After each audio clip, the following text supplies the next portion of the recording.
El elemento más importante de un ordenador es el microprocesador, también llamado CPU o micro. Es un chip que genera señales para dirigir a los demás componentes y opera con las respuestas de estos. Para comprender el funcionamiento de un ordenador, primero debemos estudiar un modelo de ordenador simplificado.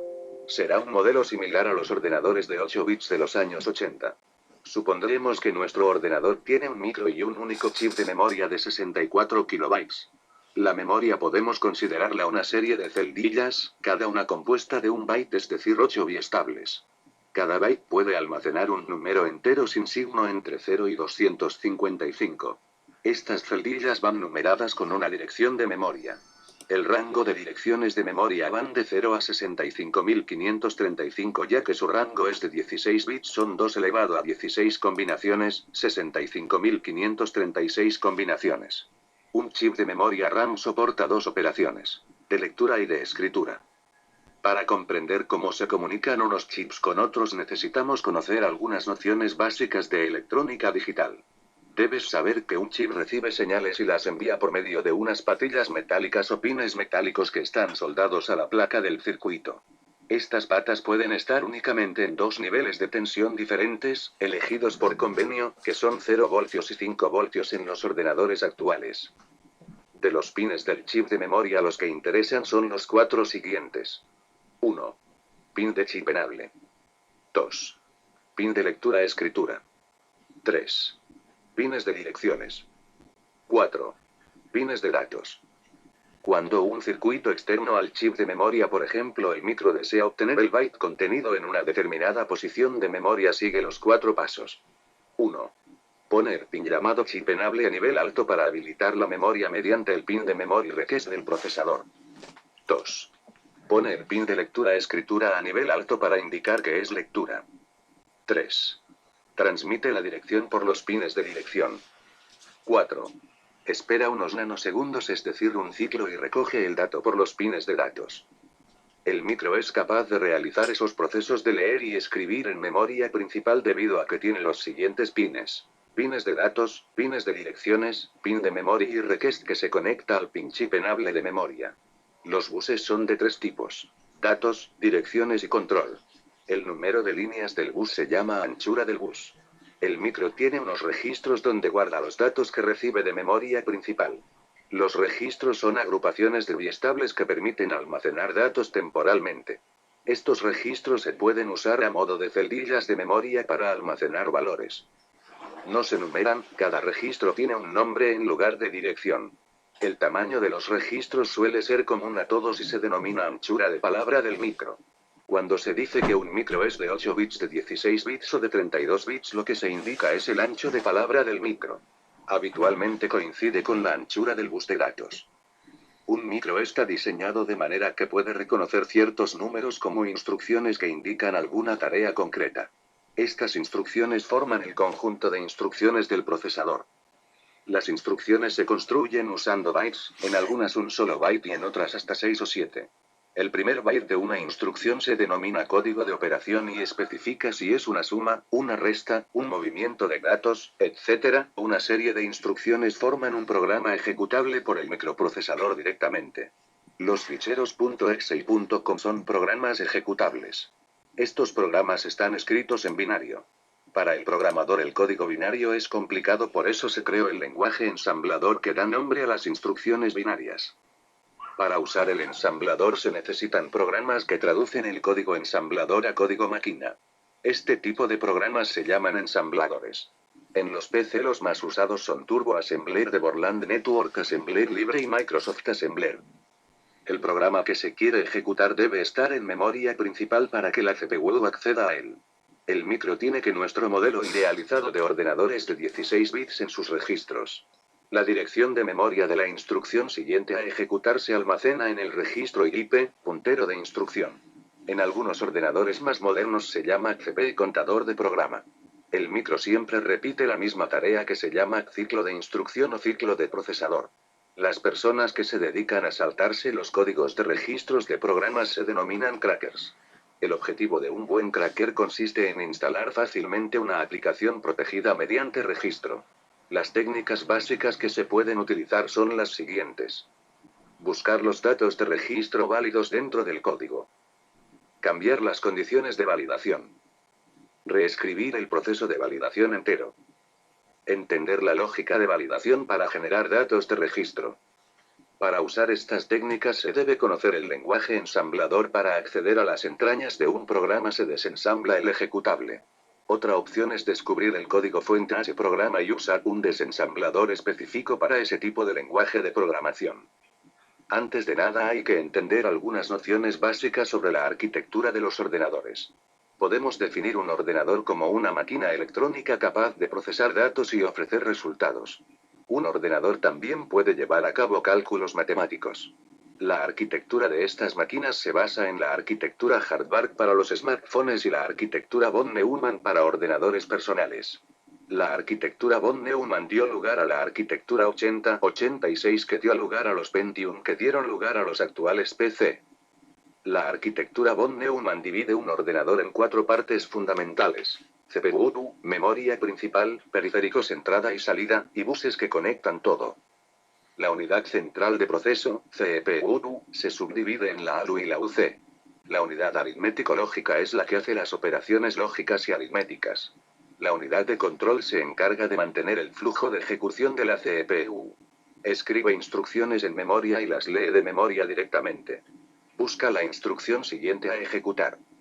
La memoria se trata de una estructura de celdas numeradas donde se almacena la información en formato secuencial. Cada celda tiene un tamaño de 1 bit, que es la mínima unidad de información posible. En la memoria se almacenan las instrucciones y los datos. En un ordenador hay 2 tipos de memorias RAM y ROM. La RAM es volátil y de rápido acceso. Sus datos se pierden cuando se apaga el ordenador. La memoria ROM es de solo lectura y no puede ser sobreescrita. Los dispositivos de entrada-salida son los periféricos tales como memorias externas, teclados, ratón, monitor, etc. El lenguaje ensamblador. Cuando desarrollamos un programa informático, aunque lo hagamos en alto nivel, el ordenador solo puede entenderlo a bajo nivel, es decir, como ceros y unos. Por tanto, hay que traducírselo a bajo nivel. El lenguaje de más bajo nivel antes del código máquina es el ensamblador. El código máquina y el ensamblador son específicos de cada tipo de procesador. Por esta razón, un programa hecho para un PC IBM no funcionaría en un procesador Spark o en un Mac. El ensamblador hoy en día es muy poco usado en la programación habitual, pero tiene algunas utilidades como la ingeniería inversa del software para craquear programas. A partir de un ejecutable obtenemos el ensamblador con un programa como por ejemplo OliDbg y modificamos ese código ensamblador para poder craquear el programa. Normalmente una instrucción en ensamblador se traduce directamente a una instrucción en código máquina. Pero existen pseudo-instrucciones que se traducen en varias instrucciones de máquina. La memoria en ensamblador. Vamos a explicar cómo se organizan los procesos en memoria. Un proceso es un programa en ejecución. En la memoria tenemos 3 grandes regiones. 1. Región de textos. 2. Región de datos. 3. Región de pila stack. La región de textos está formada por el código del programa, es decir, las instrucciones del ejecutable y los datos de solo lectura de este. Un intento de escribir en esta zona daría error de tipo segmentation violation. La región de datos contiene datos inicializados o no. Se la conoce con el nombre de región BSS. Esta región almacena las variables estáticas. En cambio, las variables dinámicas las almacena la pila.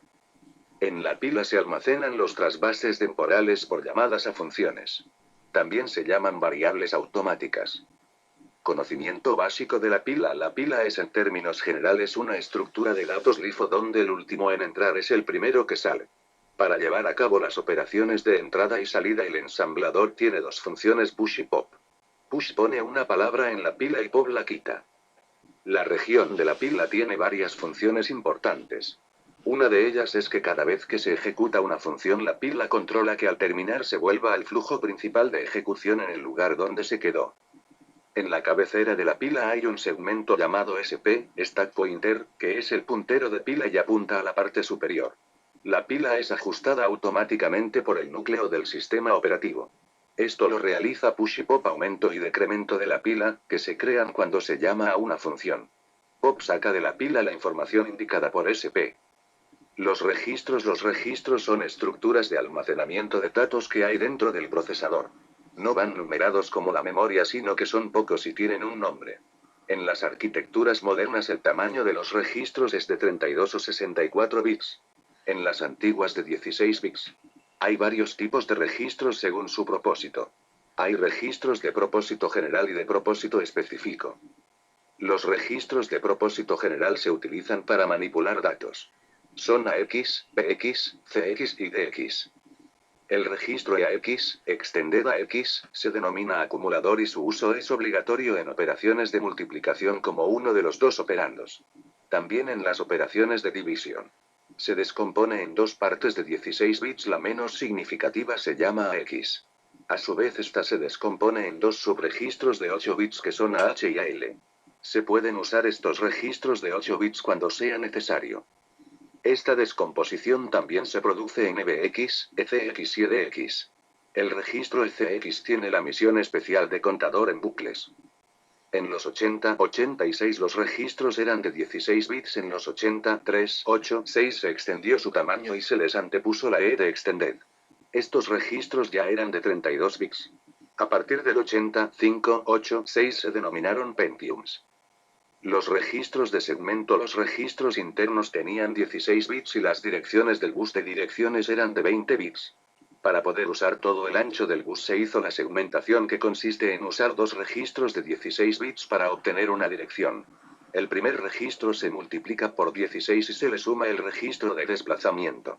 Es decir, al registro de segmento se le añaden 4 bits y se le suma el registro de desplazamiento. Esto lo hace internamente de forma automática un circuito sumador del procesador. En resumen, un registro de segmento tiene la primera parte de una dirección de memoria. Son los siguientes: registro de código, de datos, de pila y registro extra. El segmento de código o segmento de ejecución que contiene la primera parte de la instrucción que se está ejecutando. La instrucción que se está ejecutando está contenida en CS. EIP, esto significa que nos referimos a la dirección del puntero de instrucción extendido del segmento de código. El registro DS es el registro que contiene datos. El registro SS es el de pila, por lo que la pila está en la dirección de SS. ESP. El registro extra de uso auxiliar se suele emplear también para datos.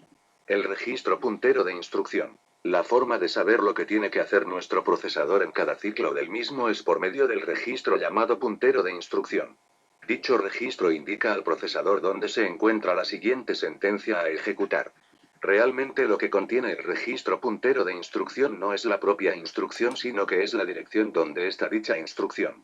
Lo normal es que las direcciones sean secuenciales y la distancia entre ellas dependerá de lo grandes que sean las instrucciones.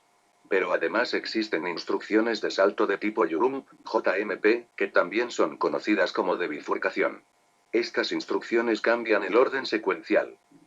En la arquitectura Intel hay dos instrucciones que facilitan el trabajo: call y read. Call hace un salto al llamar a una función y se encarga de guardar el flujo principal de secuencia. Así, cuando read se ejecute al terminar la función, vuelve al lugar adecuado de la secuencia principal. Vuelve a donde se quedó. Una vez que tengamos un ejecutable lo podemos desensamblar con un programa llamado OllyDbg, que es de los más sencillos de aprender. Hay otras alternativas como Softice.